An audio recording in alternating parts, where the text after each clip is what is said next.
Here? Yes, sir. Good morning, everyone. Got a couple of things to share with you here. Yeah, on impeachment, last night was a setback, but democracy is messy. We live in a time of divided government.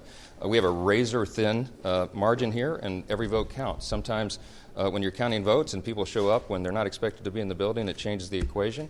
But listen, we have a duty and a responsibility to take care of this issue. We have to hold the Secretary of the Department of Homeland Security accountable. Mayorkas needs to be held accountable. The Biden administration needs to be held accountable, and we will pass those articles of impeachment.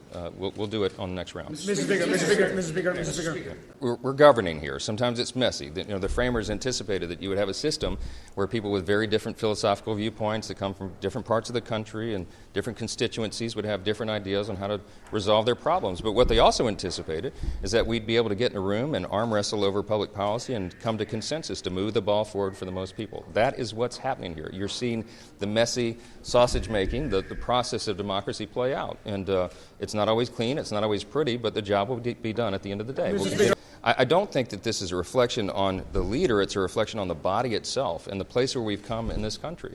Look, the nation is divided. We lament that, right? The differences, the chasm between the two parties right now is wider than it's ever been.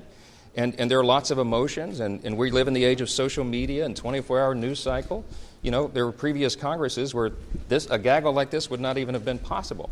So we're in a different time. But what we need to do in a time like this, in a time of great challenge, is lead on principle, and that's what we're doing. Again, the process is messy sometimes, but the job will be done. Let's be clear about what happened last night. The President of the United States threatened a veto on the Israel funding package.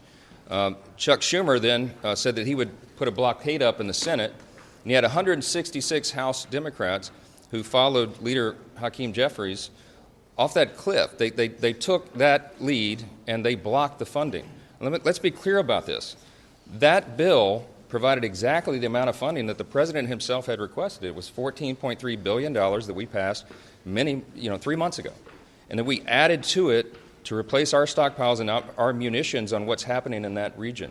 There is no reason whatsoever for them to object to the contents of that bill. They're doing it for political purposes. It's bad for national security. It's also terrible policy and terrible politics. The President of the United States has a 37% approval rating.